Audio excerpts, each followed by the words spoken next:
Well, let's discuss all of this now with Guney Yildiz, a fellow at the European Council on Foreign Relations.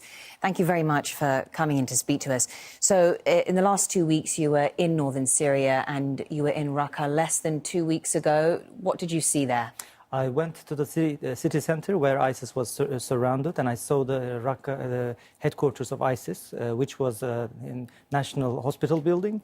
And I've seen that the building was intact. It wasn't bombed by airstrikes because the SDF forces assumed that there were civilians inside the place. And I was shown drone pictures which shows some of the civilians there were actually free to move around.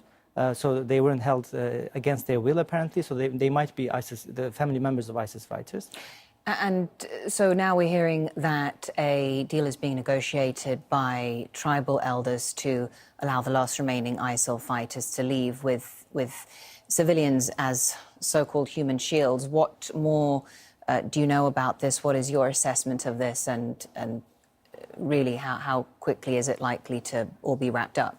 So ISIS was largely defeated when I was there, like surrounded and wasn't able to move. In my first day, they started a large-scale attack to break the siege. It didn't work. The second day, they started an attack from outside. It didn't work as well. But the SDF forces couldn't move any quicker because they were, reluctant to harm the civilians there.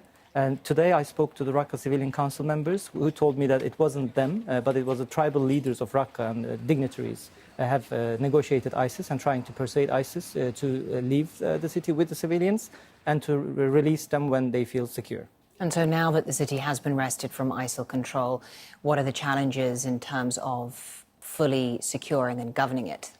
Yeah, the SDF is a very efficient fighting force. I would say the most efficient fighting force on the ground, including the Syrian army, regime army. But the post-Daesh, post-war situation brings with it some other challenges.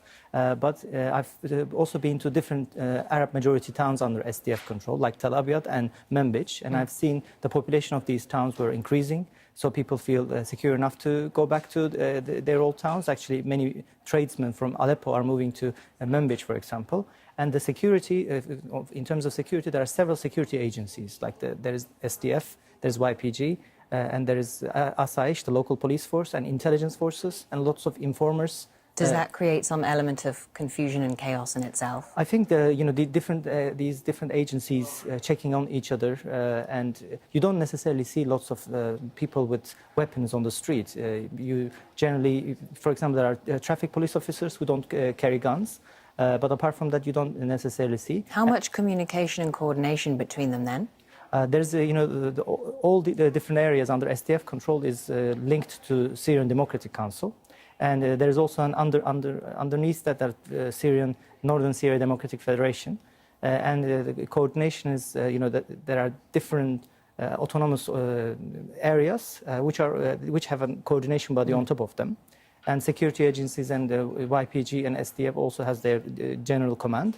But they are also under local control. And of course, as we see ISIL being defeated in terms of the physical territory it holds, there are some very complex geopolitical and internal Syrian dynamics around fighting forces like the SDF, but it isn't just them. Do you see the risk of more tensions, renewed clashes, as perhaps the YPG's territory expands? I mean, from now on, the main issue would be, we have the Free Syrian Army diminished, cannot control a lot of space. ISIS is being removed from the picture. So we have on the ground SDF and the Syrian Army. So the next thing we need to look at whether these two groups will negotiate peacefully, or we might see some flashpoints of clashes. And some Arab tribes, even Sunni Arab tribes, might want regime to come back, and some others are joined with SDF, strongly against regime. So it's an unprecedented situation. We'll see whether, I can't rule out that there will be clashes between regime and the SDF. Guney Yildiz from the European Council on Foreign Relations, thank you.